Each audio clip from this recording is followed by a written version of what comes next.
नमस्कार दोस्तों, आप सभी का एक बार फिर से आपके अपने यूट्यूब चैनल यूपी एग्ज़ाम मंत्रा पे स्वागत है। जैसा कि आप सभी को पता है कि हम लोग प्राचीन भारत का इतिहास पढ़ रहे हैं। प्राचीन भारत के इतिहास के पढ़ने के क्रम में हमने दक्षिण भारत का इतिहास शुरू किया था, जिसमें कि हमने जो हमारी अभी तक की क्लासेस हो चुकी हैं उसमें हमने संगम काल को पढ़ लिया है। और संगम काल के बाद हमने जो आपके पल्लव थे, चालुक्य थे, राष्ट्रकूट थे, चोल थे, इनकी क्लासेस को भी हमने देख लिया है। लास्ट क्लास जो हमारी ख़त्म हुई थी वो चोलों पे आकर के ख़त्म हुई थी। तो बेसिकली हमने जो है एक हिसाब से जो दक्षिण भारत के इंपॉर्टेंट राजवंश हैं उनको ख़त्म कर दिया, ठीक है। अब आपके लिए जितना महत्वपूर्ण था हमने पढ़ा दिया है। ज़्यादा कहानी इधर उधर की नहीं बताई, टू द पॉइंट चीज़ें बताई हैं जो कि आप लोगों के लिए इंपॉर्टेंट है। अब जहाँ तक है आज की क्लास आप लोगों की अंतिम क्लास होगी प्राचीन भारत के इतिहास की, ठीक है। वैसे आप लोग जान लीजिए ये अभी दो तीन दिनों से हम पढ़ा रहे हैं आपको, ठीक है। कहीं कहीं पे ये सारी चीज़ें प्राचीन इतिहास में नहीं बल्कि पूर्व मध्यकाल में, यानी कि मध्यकाल से पहले जो घटनाएं हुई हैं उसमें पढ़ाई जाती हैं। जैसे इतिहास को समझिए, ठीक है। इतिहास को जैसे ये है इतिहास, तो इसमें पहले प्राचीन भारत का हम लोगों ने पढ़ा, फिर पूर्व मध्यकाल, इस प्रकार का डिवीजन किया जाता है। पूर्व मध्यकाल, फिर आता है आपका मध्यकाल, आता है आपका मध्यकाल। तो मध्यकाल में तो आप लोगों को पता ही है कि कहाँ से शुरुआत होती है। तो जो मध्यकाल की शुरुआत होती है वो जब मोहम्मद बिन कासिम के नेतृत्व में अरबों ने भारत पर आक्रमण किया था, तो वहीं से मध्यकाल जब हम पढ़ना शुरू करते हैं तो वहाँ से पढ़ना शुरू करते हैं मोहम्मद बिन कासिम से। पूर्व मध्यकाल में जो आपके राजपूतों की उत्पत्ति है, और जो अभी हम लोग पढ़ रहे हैं ना, ये पाल वंश, सेन वंश, जो ये सॉरी पाल वंश सेन वंश तो अभी पढ़ेंगे, जो चोल चालुक्य राष्ट्रकूट को भी पढ़े हैं, कहीं कहीं इनको पूर्व मध्यकाल में पढ़ाया जाता है। तो ये आपके लिए जानना जरूरी नहीं है कि कौन से कहाँ पढ़ाया जा रहा है। इंपॉर्टेंट ये है अभी आपके लिए कि हमें सारे राजवंशों के बारे में जो इम्पोर्टेंट है उनका, उनके शासकों के बारे में, और जो इम्पोर्टेंट चीज़ें हैं वो हमें पता होनी चाहिए। तो हम लोग जब जनरली पढ़ते हैं वनडे एग्जाम के लिए तो ये विभाजन विभाजन नहीं देखते हैं। हम क्या कर रहे हैं, हमने आपको प्राचीन काल से जो है अभी तक, ये जो अभी आज जो क्लास जहाँ तक पढ़ाएंगे ये पढ़ा दे रहे हैं। इसके बाद आपके जो बचेंगे वो हम आपको राजपूतों की उत्पत्ति को पढ़ाएंगे। जब मध्यकाल पढ़ाने लगेंगे तो वहाँ पर पहले राजपूतों की उत्पत्ति यानी पूर्व मध्यकाल का बचा हुआ एक टॉपिक वहाँ पे पढ़ा देंगे, ठीक है। फिर हम कह रहे हैं आपके लिए ये जानना जरूरी नहीं है कि कौन कहाँ है, आपके लिए इंपॉर्टेंट राजवंशों को पढ़ना जरूरी है जो हम पढ़ा चुके हैं अच्छे से, ठीक है। तो चलिए बिना टाइम वेस्ट किए हुए आज की क्लासेस शुरू करते हैं। तो आज की क्लास में हम क्या पढ़ने वाले हैं, तो हमने बताया कि हम जो है उधर आपका राष्ट्रकूट, चंगम वंश, चोल, इन सारी चीज़ों को पढ़ लिए दक्षिण भारत के। आज हम आएंगे बंगाल के ऊपर, ठीक है। आज हम क्या पढ़ेंगे, आज हम बंगाल के राजवंशों को पढ़ेंगे। बेसिकली आज के क्लासेस में हम यही देखेंगे कि जो भारत था ना, तो भारत के जैसे बंगाल हुआ, कश्मीर हुआ, उड़ीसा हुआ, तो यहाँ पे जो है समय समय पर, मतलब इसी टाइम पीरियड में विभिन्न राजवंशों ने क्या किया, अपना शासन किया। तो उन्हीं में से जो इम्पॉर्टेंट है, जैसे बहुत सारे शासक तो उस समय बहुत सारे थे, क्षेत्रीय इधर उधर छोटे छोटे, लेकिन हम किसको पढ़ेंगे, हम सबके बारे में, मतलब किसी किसी के बारे में जो कि इम्पॉर्टेंट है और जो उनके बारे में एक दो पॉइंट्स इंपॉर्टेंट है उसको हम देख लेंगे, ठीक है। तो सबसे पहले आज हम बंगाल पढ़ेंगे, बंगाल के दो वंशों को पढ़ेंगे। फिर हम उड़ीसा में पढ़ेंगे, उड़ीसा के में कुछ नहीं याद करना है, वहाँ जो एक दो इंपॉर्टेंट टेम्पल्स हैं तो उनके बारे में हम देख लेंगे, किस वंश ने और किस शासक ने निर्माण करवाया था। फिर हम कश्मीर के जो है राजवंश को देखेंगे। यही आज की क्लास में होने वाला है, और आज की क्लास जो है आपकी प्राचीन भारत की अंतिम क्लास होने वाली है। इसके बाद अगर एक दो फैक्चुअल जो क्लासेस होती हैं, अगर हम अभी, तो आपकी ये प्राचीन भारत की जो सीरीज थी ये आज की क्लास में कंप्लीट हो जाएगी, ठीक है। फिर हम जब फिर उसके बाद हम इतिहास को पढ़ना रोक देंगे। इसके बाद हम जहाँ तक है यूपी स्पेशल और जो लेखपाल वाले हैं उनके लिए इन्वायरमेंट की क्लासेस जो है शुरू करेंगे। यूपी स्पेशल इसलिए कि सभी के लिए इंपॉर्टेंट है, जूनियर असिस्टेंट जिसको देना है, यूपीपी जिसको देना है, सबके लिए वो। और यूपी स्पेशल की जो क्लासेस वर्तमान में शुरू हुई हैं वो हम आपको बताएं, उसमें बहुत ज़्यादा एक्सप्लेन चीज़ों को नहीं कर रहे हैं, टू द पॉइंट, बहुत कम समय में जो इंपॉर्टेंट फैक्ट्स हैं वो आपको बताते हुए हम यूपी स्पेशल खत्म करेंगे बहुत स्पीड में, ठीक है। तो चलिए आज की क्लास शुरू करते हैं, ज़्यादा टाइम नहीं वेस्ट करते हैं क्योंकि लगभग 4 मिनट हो चुका है आज की क्लास में। तो सबसे पहले हम आपको समझाते हैं इन वंशों के बारे में, जो आपके छोटे छोटे ये क्षेत्र सीमावर्ती वंश हैं, ठीक है। पहले हमारा क्या तरीका है पढ़ने का, हम पहले पीपीटी में चीज़ों को पढ़ लेते हैं, फिर पहले हम जो है चीज़ों को समझ लेते हैं, फिर हम आते हैं अपनी पीपीटी के ऊपर, उसमें हम क्या करते हैं देखते हैं। तो ठीक है, चलिए शुरू करते हैं। सबसे पहले आज हम देखेंगे जो हमारे बंगाल के राजवंश हैं। किसको देखेंगे, हम सबसे पहले देखेंगे अपने बंगाल के राजवंशों को। तो चलिए शुरू करते हैं। फिर सबसे पहले हम देखते हैं बंगाल के राजवंशों को। बंगाल के राजवंश, अब देखिए, अब यहाँ से ना हम आपको ऐसे थोड़ा सा इधर उधर पढ़ाएंगे। इधर उधर का मतलब है कि अब ये जो छोटे छोटे राजवंश हैं अलग अलग स्टेट के, इनके वंश के बारे में बताएंगे, इनकी राजधानी बताएंगे, इनके इंपॉर्टेंट शासकों को, जो इनके इंपॉर्टेंट फैक्ट्स होंगे वो फटाफट बता देंगे, ठीक है। तो देखिए, बंगाल में आपके दो राजवंश थे, आपको याद रखना है हमारे परीक्षा के दृष्टिकोण से। बंगाल में हम दो लोगों के बारे में पढ़ेंगे, एक तो पालों के बारे में पढ़ेंगे और एक सेनों के बारे में पढ़ेंगे। पाल राजवंश और सेन राजवंश, ठीक है। सबसे पहले हम किसके बारे में पढ़ेंगे? सबसे पहले हम पढ़ेंगे पाल राजवंश के बारे में। तो सबसे पहले हम लोग क्या देखते हैं? तो सबसे पहले जो चीज़ हम लोग देखते हैं, एक सेकेंड रुकिएगा, हम आपके ये जो बोर्ड है ना, इसके पैटर्न को, इसके बैकग्राउंड को थोड़ा सा चेंज करना चाहते हैं। चलिए, बैकग्राउंड आपका चेंज हो चुका है। तो पहले हम देखेंगे पालों के, इनके सबसे पहले हम लोग क्या देखते हैं? सबसे पहले देखते हैं भैया हम संस्थापक। क्या देखते हैं? संस्थापक। तो पाल वंश का जो संस्थापक था उसका नाम था गोपाल। क्या नाम था? गोपाल। गोपाल ने कर दी आपकी पाल वंश की स्थापना। देखिए, गोपाल, पाल, इसमें सबके लास्ट में आपको पाल मिलेगा, याद रखिएगा। पाल वंश के बारे में सबसे बड़े इनके जितने शासक हैं ना, सबके लास्ट में पाल मिलेगा। उसके बाद हम क्या देखते हैं? उसके बाद हम लोग देखते हैं राजधानी क्या थी। तो पालों की राजधानी क्या थी? पालों की राजधानी थी मुंगेर। क्या थी? मुंगेर। फिर हम क्या देखते हैं? फिर हम देखते हैं कि इनके भैया कोई प्रमुख शासक हैं। प्रमुख शासक कौन कौन है? तो पालों के जो प्रमुख शासक हैं, हमको आपको केवल और केवल याद रखना है कुछ लोगों को, जैसे कि आपके गोपाल हो गए, ठीक है, धर्मपाल हो गए, देवपाल हो गए, नारायण पाल हो गए, ठीक है, महिपाल हो गए। और कौन हो गया? महिपाल, ठीक है। अब हम देखेंगे क्या इसमें से कुछ हैं, जैसे गोपाल हो गए, आपके धर्मपाल हो गए, देवपाल, इन सब के बारे में एक एक दो दो पॉइंट्स याद रखने हैं। कौन कौन से पॉइंट्स? देखिए, गोपाल के बारे में आपको याद रखना है कि एक है विश्वविद्यालय जिसका नाम है ओदंतपुरी विश्वविद्यालय। क्या नाम है? जिसका नाम है ओदंतपुरी विश्वविद्यालय। ओदंतपुरी विश्वविद्यालय। तो इस विश्वविद्यालय की स्थापना, ये आपका पूर्व मध्यकाल में एक बहुत सुविख्यात विश्वविद्यालय था। तो ओदंतपुरी आपको याद रखना है किसने किया था? तो ओदंतपुरी विश्वविद्यालय की स्थापना किसने की थी? ओदंतपुरी विश्वविद्यालय की स्थापना जो है की थी आपके गोपाल ने। किसने कराई थी? गोपाल ने। अब इसी के साथ आप लोग बताइए, जब हम लोग पढ़ रहे थे गुप्तों को, तो वहाँ पे भी एक यूनिवर्सिटी देखी थी, ठीक है। बताइए वो यूनिवर्सिटी कौन सी थी, ठीक है, और उसकी स्थापना किसने की थी? चलिए, यूनिवर्सिटी का नाम बता देते हैं। यूनिवर्सिटी का नाम था नालंदा विश्वविद्यालय। क्या नाम था? नालंदा विश्वविद्यालय। तो आप लोग बताइए कि नालंदा विश्वविद्यालय की स्थापना किसने की थी, ठीक है, किस शासक ने की थी, कराई थी? तो ओदंतपुरी विश्वविद्यालय हो गया। और गोपाल के बारे में कुछ नहीं याद करना है। अब हम चलते हैं सीधे जो है अपने धर्मपाल की ओर। धर्मपाल के बारे में क्या याद रखना है? धर्मपाल के बारे में ज़्यादा चीज़ें नहीं याद रखनी है। इन्होंने भी दो विश्वविद्यालय की स्थापना कराई थी, वही हमें देखना है। पहले का नाम है विक्रमशिला। पहले का नाम क्या है? विक्रमशिला। ये यूनिवर्सिटी थी विक्रमशिला विश्वविद्यालय, विक्रमशिला विश्वविद्यालय, ठीक है। और जो दूसरा याद रखना है वो आपको याद रखना है सोमपुर महाविहार। सोमपुर महाविहार, सोमपुर महाविहार। तो इन दो चीज़ों की स्थापना किसने कराई थी? तो आपके धर्मपाल ने कराई थी, सोमपुर महाविहार, ठीक है। ये धर्मपाल हो गया। और धर्मपाल के बारे में याद रखना है, हमने कल त्रिपक्षीय संघर्ष की चर्चा की थी ना, कल या परसों की क्लास में। त्रिपक्षीय संघर्ष की चर्चा कब हमने की थी? हमने कल या परसों की क्लास में आपकी त्रिपक्षीय संघर्ष की चर्चा की थी। त्रिपक्षीय संघर्ष क्या था? बेसिकली जो है, जो आपका कन्नौज था, हमने बताया था कन्नौज पे अधिकार को लेकर तीन राजवंशों में क्या हुआ? संघर्ष हुआ, राष्ट्रकूट, पाल और प्रतिहार ना। तो हमने क्या आपको बताया था कि जो पालों ने भी पार्टिसिपेट किया था। किसने किया था? पालों ने भी पार्टिसिपेट किया था। तो पालों की साइड से जिस शासक ने जो है त्रिपक्षीय संघर्ष में सबसे पहले नाम भाग लिया था, वो था आपका धर्मपाल। वो था आपका धर्मपाल। अब आप लोग बताइए कि राष्ट्रकूटों ने भी भाग लिया था, तो राष्ट्रकूटों की ओर से प्रथम शासक कौन था जो कि त्रिपक्षीय संघर्ष में शामिल हुआ?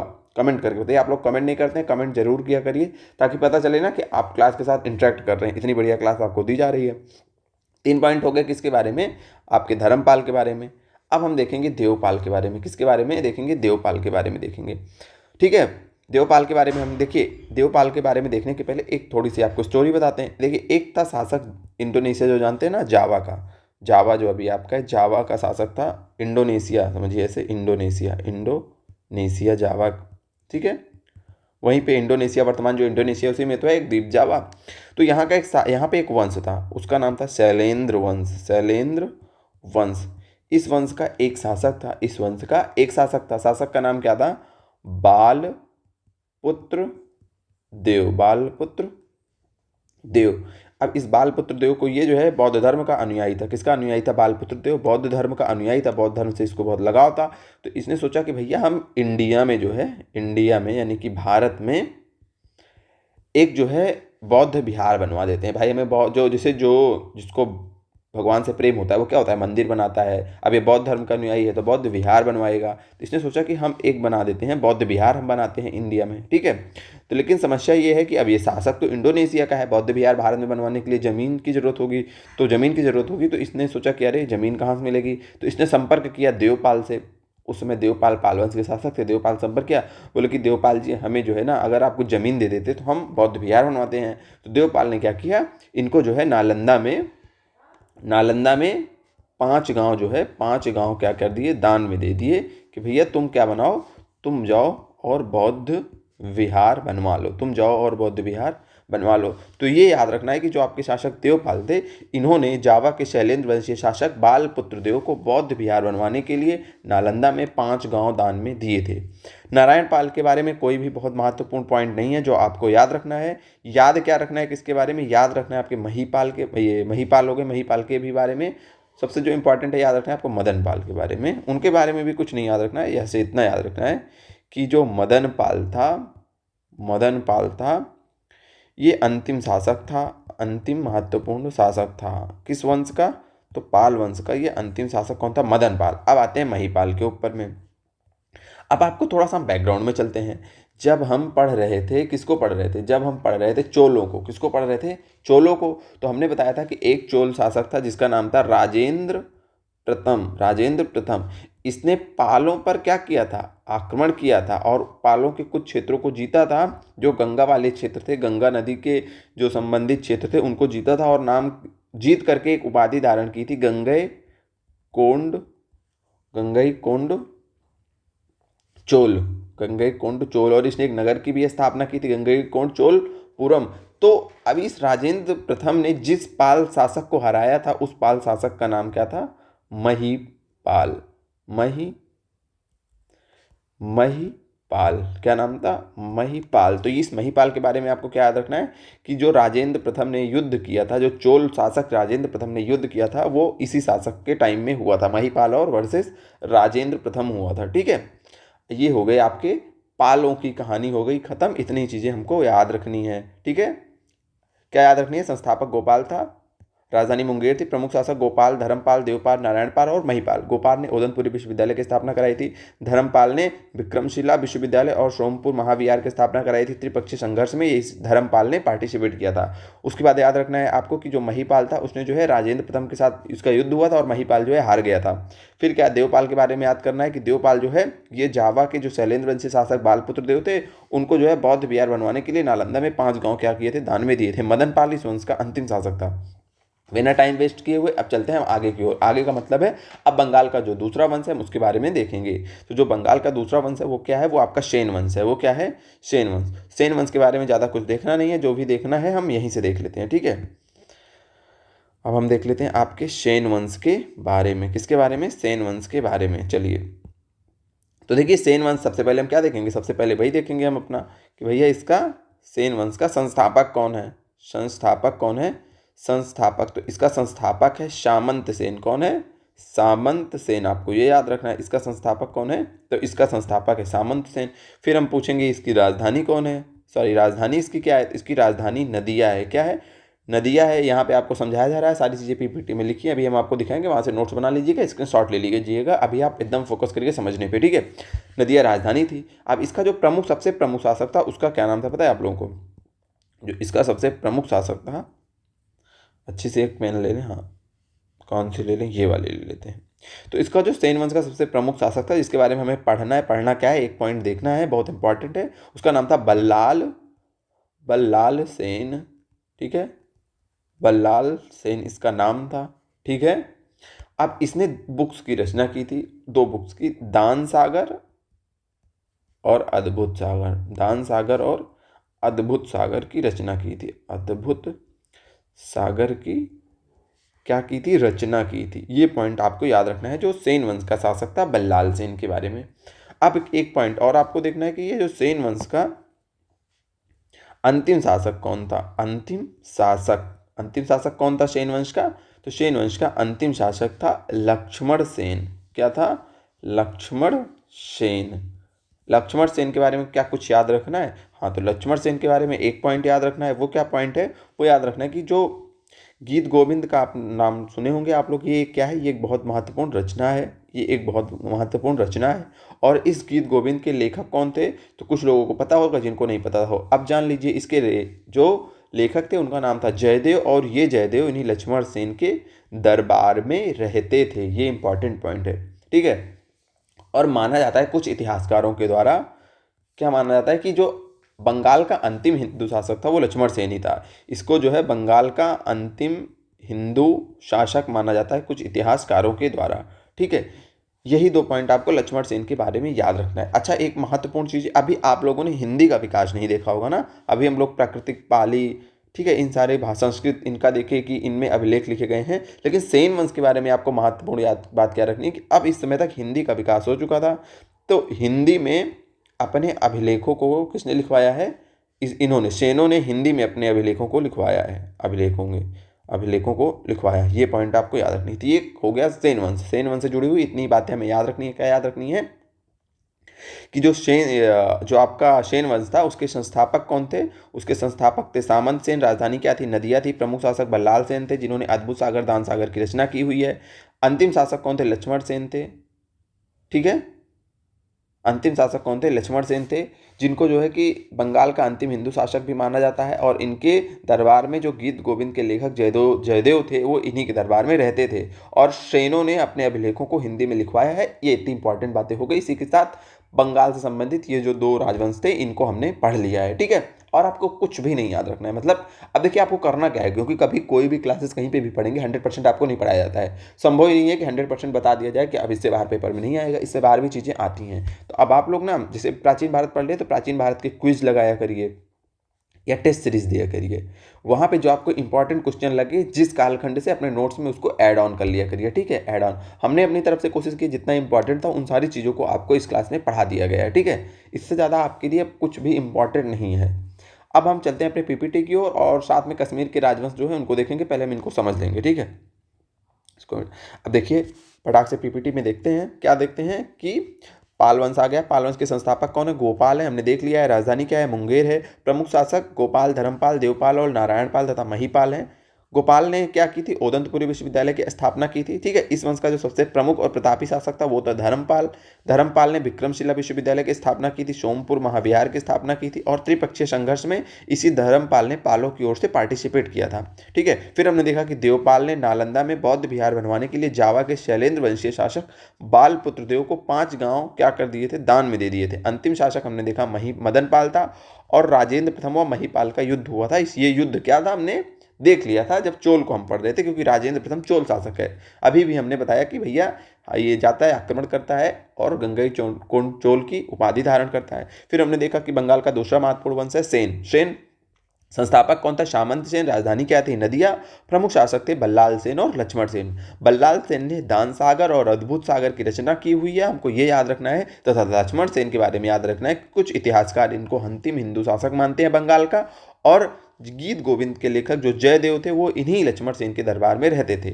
सेन वंश ने अपने अभिलेखों को हिंदी में उत्कीर्ण करवाया है। ये महत्वपूर्ण पॉइंट भी हमको याद रखनी है। अब हम चलते हैं उड़ीसा की ओर। उड़ीसा के बारे में कोई पॉइंट नहीं याद रखना है। उड़ीसा में पता है आपको कि 2 प्रमुख मंदिर हैं। एक है कोणार्क का सूर्य मंदिर, दूसरा है जगन्नाथ मंदिर, और तीसरा है भुवनेश्वर का लिंगराज मंदिर। तीनों बहुत महत्वपूर्ण मंदिर हैं। तीनों याद कर लेना है कि एक जो आपका गंग वंश था, गंग वंश का, उसके प्रसिद्ध शासक थे नरसिंह देव बर्मन। इन नरसिंह देव बर्मन ने कोणार्क के सूर्य मंदिर का निर्माण करवाया था, ठीक है। उसके बाद एक लोग थे अनंत वर्मन, ठीक है। अनंत वर्मन ने जगन्नाथ मंदिर, जो आप लोग सुनते होंगे, जगन्नाथ मंदिर का निर्माण करवाया था। और जो भुवनेश्वर का लिंगराज मंदिर है, इसका निर्माण जो है केसरी वंश, यहीं पे था, केसरी वंश के शासकों ने करवाया था। केसरी वंश के शासकों ने करवाया था, ठीक है। ये सारी चीज़ें हो गई है आपको याद। बस इतना ही याद रखना है, ज़्यादा इधर उधर की कोई चीज़ें नहीं। बस जितना आपको बताया जा रहा है उतनी चीज़ें आपको याद रखनी है। अब हम चलते हैं कश्मीर के राजवंशों की ओर, जो आज का हमारा अंतिम टॉपिक है। अच्छा, हम एक बात आप लोगों के लिए और बता दें कि जैसे अब हम जब इतिहास पढ़ रहे थे तो जैसे हमको जो है कुछ चीज़ें मिली, जैसे कि हमें बहुत सारे आपके शासक मिले, ठीक है। उनकी राजधानियाँ मिली, सबने अलग अलग अपनी राजधानी मिली थी। कई सारे शासकों ने कई सारे टेम्पल्स का निर्माण करवाया था। अभी हम जब अंतिम क्लास में जब अंतिम प्राचीन भारत के इतिहास को जब लास्ट क्लासेस जब कुछ देख रहे हैं तो बहुत सारे मंदिरों को हम देख रहे हैं, विशेषकर गुप्तों के बाद से, क्योंकि गुप्तों के टाइम से ही जो मंदिर निर्माण की कला है वो शुरू होती है। हमने देखा कि 3 शैलियाँ होती हैं, द्रविड़, नागर और वैशाल, और फिर इन शैलियों में जो है मुख्यतः मंदिरों का निर्माण शुरू होता है। हमने देखा कि द्रविड़ शैली में उत्तर भारत में मंदिरों का निर्माण हुआ था, और द्रविड़ शैली में दक्षिण भारत में और नागर शैली में उत्तर भारत में मंदिरों का निर्माण हुआ था, और कई सारे टेम्पल्स का निर्माण हुआ। तो आप बता क्यों रहे हैं, क्योंकि देखिए हमने सारी चीज़ें पढ़ ली हैं जो इंपॉर्टेंट है। अब इनमें से हम जो जो आपका स्टैटिक जीके टाइप का होता है कि हम छोटी छोटी क्लासेस आपकी इसी सीरीज में जोड़ते रहेंगे, भविष्य में भी आप लोग इतना पढ़िए। जैसे क्या करेंगे कि किसी दिन छोटी सी क्लास बनाएंगे जिसमें आपका जो शासक है, किस शासक ने किस टेम्पल का निर्माण करवाया था, जो इंपॉर्टेंट है उनको करवा देंगे। फिर किस शासक के समय कौन सी राजधानी थी, इंपॉर्टेंट किसी दिन छोटी क्लास में उसको करवा देंगे। किसी दिन आपका करवा देंगे रिवीजन के तौर में कौन राजवंश आया, फिर उसके बाद कौन राजवंश आया, फिर उसके बाद कौन राजवंश आया। ज़्यादा चर्चा नहीं करेंगे, मतलब आपके रिवीजन के लिए समय समय पर हम छोटे छोटे प्रयास करते रहेंगे बेसिकली। लेकिन जो आज हमारी एंशिएंट हिस्ट्री की जो श्रृंखला है वो आज सीरीज है, वो आज खत्म हो जाएगी। सारी चीज़ें हम लोग एंशिएंट हिस्ट्री में पढ़ लिए हैं, ठीक है। अब हम कश्मीर के राजवंशों के ऊपर आते हैं। देखिए कश्मीर के राजवंशों में आपको 3 राजवंशों को याद करना है, और याद क्या करना है, इनका क्रम याद करना है कि कौन कैसे आया था, कौन पहले था और कौन बाद में था। तो सबसे पहले आपको याद रखना है कि कारकोट वंश था, कारकोट वंश के बाद उत्पल वंश, और उत्पल वंश के बाद आपका लोहार वंश, ठीक है। उत्पल वंश के बाद आपका लोहार वंश। इनका क्रम आपको याद रखना है, कारकोट, उत्पल और लोहार। पहले कारकोट वंश, फिर उत्पल वंश, फिर लोहार वंश। तो ये जो है आपको ये जो क्रम है ये याद रखना है, ठीक है। अब इन दोनों को पढ़ना भी नहीं है, हमें पढ़ना केवल लोहार वंश के बारे में है, ठीक है। अगर कुछ इंपॉर्टेंट देखना भी है तो केवल ये देख लीजिए कि जो आपका कारकोट वंश था, इसके जो संस्थापक थे इनका नाम था दुर्लभ वर्धन। बहुत दुर्लभ आदमी थे, इनका नाम क्या था, दुर्लभ वर्धन। जो उत्पल वंश था इसके संस्थापक कौन थे, उत्पल वंश के संस्थापक अवंती वर्मन। कौन थे, अवंती वर्मन। जो आपका लोहार वंश था इसके जो संस्थापक थे वो थे आपके संग्राम राज। अब इतना ही, इन सब के बारे में इतना ही याद रखना है, ना याद हो ये भी मत याद रखिए, बस ये क्रम याद रखिए। क्रम एक बार आया हुआ है तो आपको पता होना चाहिए कारकोट, उत्पल और लोहार वंश, ये इनका क्रम था, ठीक है। अब हम लोहार के बारे में देखते हैं। तो लोहार वंश के बारे में एक पॉइंट हमें याद रखना है कि इस वंश का जो सबसे प्रमुख शासक था वो हर्ष था। ये वो हर्ष नहीं है जिसको हमने पुष्यभूति वंश में पढ़ा था, ये दूसरे हर्ष हैं जो कि कश्मीर के शासक हैं, ठीक है। तो इसके सबसे प्रमुख शासक कौन थे, हर्ष थे। हर्ष के बारे में याद रखना है कि एक बहुत इंपॉर्टेंट बुक है जिसका हमने कई बार जो है इसी क्लास में देखा था, जो प्राचीन भारत में कई बार नाम सुना, राज तरंगिणी उसका नाम थी। एक बुक थी जिसका नाम क्या था, राज तरंगिणी। उस बुक का नाम था, बुक का नाम क्या था, राज तरंगिणी। तो ये जो राज तरंगिणी बुक थी ना, इसके जो लेखक थे उनका नाम था कल्हण। उनका नाम क्या था, कल्हण। और ये कल्हण इन्हीं हर्ष के दरबार में रहते थे, बस यही बात आपको याद रखनी है। कश्मीर खत्म, जो हमारे लिए इंपॉर्टेंट है, ठीक है। क्या हमने देखा कि भैया कश्मीर के जो राजवंश थे वो 3 राजवंशों का एक क्रम था कश्मीर में शासन करने का। पहले कारकोट वंश, फिर उत्पल वंश, फिर लोहार वंश। कारकोट वंश के संस्थापक दुर्लभ वर्धन थे, उत्पल वंश के अवंती वर्मन, लोहार वंश के संग्राम राज। लोहार वंश का एक महत्वपूर्ण शासक था हर्ष, जिसके दरबार में कल्हड़ रहते थे, जिन्होंने राजतरंगिणी की क्या की है, रचना की है। ये हो गया आपका कश्मीर के राजवंश खत्म। अब हम एक और छोटा सा पॉइंट लिखे हैं, होयसल वंश, ठीक है। तो जो ये होयसल वंश था इसकी राजधानी क्या थी, इसकी राजधानी थी द्वार समुद्र। इसके संस्थापक थे विष्णुवर्धन। अब इसके बारे में एक पॉइंट जो आपको याद रखना है वो याद रखना है कि ये जो विष्णुवर्धन थे ना, इन्होंने ही बेल्लूर में एक मंदिर है जिसका नाम है चेन्ना केशव मंदिर। क्या नाम है, चेन्ना केशव मंदिर। उन्होंने जो है, इन्हीं विष्णुवर्धन ने इस चेन्ना केशव मंदिर का निर्माण करवाया था। तो ये आपसे पूछा जाए कि चेन्ना केशव मंदिर का निर्माण किस शासक ने कराया था, तो विष्णुवर्धन ने। किस वंश ने करवाया था, तो होयसल वंश के शासक विष्णुवर्धन ने। इस वंश का अंतिम शासक था बीरबल्लाल तृतीय। क्या था, बीरबल्लाल तृतीय। और ये जो है आप आगे जब हम मध्यकाल पढ़ेंगे तो आप मलिक काफूर का नाम सुनेंगे। तो ये मलिक काफूर से हार गया था, मलिक काफूर से हार गया था। कौन हार गया था, वीरबल्लाल हार गया था मलिक काफूर से। मलिक काफूर कौन था इसके बारे में हम देखेंगे। हालांकि आपको जानना है तो ये जान लीजिए, अलाउद्दीन खिलजी का आप सब लोग नाम सुने होंगे, अलाउद्दीन खिलजी का। तो जो अलाउद्दीन खिलजी था उसी का ये मलिक काफूर क्या था, मलिक काफूर उसी अलाउद्दीन खिलजी का एक गुलाम था। क्या था, गुलाम था, ठीक है, उसी का एक गुलाम था। तो ये जो अलाउद्दीन खिलजी ये जो मलिक काफूर था, इसने जो है ये जो बीरबल्लाल तृतीय थे इनको जो है हराया था। बीरबल्लाल तृतीय कौन थे, तो होयसल वंश के क्या थे ये? अंतिम शासक थे। अच्छा, होयसल वंश जिसकी राजधानी द्वार समुद्र थी, तो आप लोग सोचेंगे कि ये भैया शासन कहाँ करता था। तो ये इंडिया का मैप है ना, देखिए ये जो ये वाला ऐसे एरिया था, ऐसे इन्हीं प्रांतों में, यानी कि जो कर्नाटक आपका है, कुछ भाग केरल का, कुछ भाग तमिलनाडु का, कुछ भाग आपके आंध्र प्रदेश का, तो इसी क्षेत्र में ये जो है शासन करते थे, जो आपका होयसल वंश था। तो इसी के साथ हमने जो प्राचीन भारत का इतिहास है उसको आज समाप्त कर दिया है। हमने अपनी इस सीरीज में बहुत अच्छे से हमने कोशिश की कि आपको बहुत बेहतरीन तरीके से एकदम जो बेस्ट कंटेंट है एकदम फ्री में ही यूट्यूब पर, ठीक है, हमें लगता है कि प्राचीन भारत के हमारे हिसाब से ये one of the best classes है, एक बेस्ट सीरीज है जिसमें आपके प्राचीन इतिहास के भारत को पूरा क्रमिक रूप से आपको बता दिया गया है। ठीक है, अब आप लोगों के सपोर्ट की जरूरत है। आप लोग इस क्लासेस को देखिए, अच्छा लग रहा है अपने दोस्तों के साथ पूरे सीरीज शेयर करिए, जिसमें कि ऐसा नहीं किया गया है कि आपको 2-4 क्लासेस के बाद आपकी क्लासेस बंद कर दी गई हैं, कोई और टॉपिक शुरू कर दिया गया है। पूरा एकदम वर्तमान के हिसाब से एकदम अपडेटेड कंटेंट के साथ आपको पूरा प्राचीन भारत का इतिहास बेहतरीन तरीके से समझा दिया गया है। और ये क्लासेस आपके हम बता रहे हैं इंपॉर्टेंट है, जहाँ पे भी प्राचीन भारत का इतिहास आता है वनडे एग्जाम में, यहाँ तक कि यूपी पीसीएस प्री और यूपी आरओ के भी जो हमारे साथी हैं उनके लिए भी ये क्लास बहुत फायदेमंद होने वाली है, क्योंकि इसमें जो कंटेंट है वो पीसीएस और आरओ के भी पीवाईक्यूज को शामिल किया गया है। ठीक है, और जो यूपी ट्रिपल एससी और पेट की तैयारी करने वाले हमारे साथी हैं उन सब के लिए तो बहुत ही महत्वपूर्ण है। यानी ये प्राचीन भारत के इतिहास सभी के लिए महत्वपूर्ण है, जहाँ पे आपके ऑब्जेक्टिव टाइप के क्वेश्चन आने वाले हैं। तो आप लोग ये क्लास देख रहे हैं या फिर आगे फ्यूचर में देखेंगे, तो इसको सपोर्ट करिए, चैनल को सपोर्ट करिए। इसी प्रकार चैनल पे फ्री कंटेंट आप लोगों के लिए, बेहतरीन फ्री कंटेंट, ऐसा नहीं कि फ्री है तो बेकार है, यूजलेस है, क्योंकि आदमी की ज़्यादा मेंटलिटी यही होती है हम लोगों की कि कुछ फ्री है तो वो यूजलेस है। हमारे लिए ये कंटेंट आपके लिए यूजलेस नहीं है। हालांकि जो साथी तैयारी कर रहे होंगे, जिन्होंने मेहनत की होगी, जो कंटेंट को जानते होंगे कि कंटेंट अच्छा कंटेंट कौन है, बुरा कंटेंट कौन है, वो कंटेंट को देख के समझ जाएंगे कि हाँ बहुत ही बेहतरीन कंटेंट है जो पढ़ने वाले हमारे साथी होंगे। ठीक है, जो पहली बार देख रहे हैं, जो पहले अभी पढ़ रहे हैं, वो तो समझिए, आंख बंद करके भरोसा करिए और आप पेपर दीजिए, इसी को पढ़िए। हाँ, क्लासेस पढ़ने से, आप कहीं पे भी क्लासेस पढ़िए, क्लासेस देखने से आपका सिलेक्शन नहीं होगा ना, तो चीज़ें आपको याद ही होती हैं। कंटेंट बढ़िया होता है आपके रिवीजन से। आप मल्टीपल टाइम, अभी आप देख चुके हैं, आप मल्टीपल टाइम इसका रिवीजन करिए। रिवीजन करने के बाद आप जो है क्विज लगाइए प्राचीन भारत के इतिहास के टॉपिक वाइज, और टेस्ट सीरीज लगाइए, वहाँ से नए नए क्वेश्चंस आपको मिलेंगे। उन क्वेश्चंस को आप अपने नोट्स में ऐड ऑन करिए। ठीक है, इसीलिए हमने बोला है कि आप नोट्स बनाइए, नोट्स बना के बढ़िया रिवीजन करते चलिए और प्राचीन भारत की टेंशन खत्म कर दीजिए।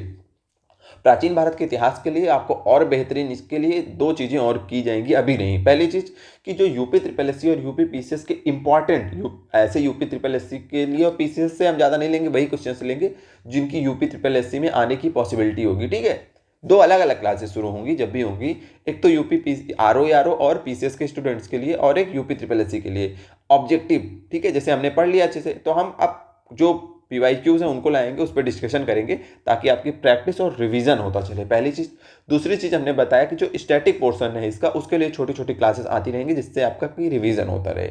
लेकिन जो आपकी ये पूरा अच्छी क्लास थी, मतलब ये जो आपकी पूरी सीरीज थी प्राचीन भारत के इतिहास की, वो आज हम खत्म करते हैं। अंतिम क्लास है आपकी, बाकी आपके रिवीजन के लिए फोकस्ड होंगे हम, और आपके लिए क्लासेस आती रहेंगी। ठीक है, बाकी आप चैनल पे यूपी स्पेशल और यूपी लेखपाल के लिए बहुत ही इंपॉर्टेंट क्लास, जो यूपी इन्वायरमेंट और आपका जो डिजास्टर मैनेजमेंट का, हाँ डिजास्टर मैनेजमेंट भी तो है आपके इन्वायरमेंट में, तो उस टॉपिक को बढ़िया से पढ़ाया जा रहा है, उसका नोट्स तैयार किया जा रहा है। अब उसकी क्लासेस जो है लगभग 20-21 जनवरी से आना शुरू हो जाएंगी।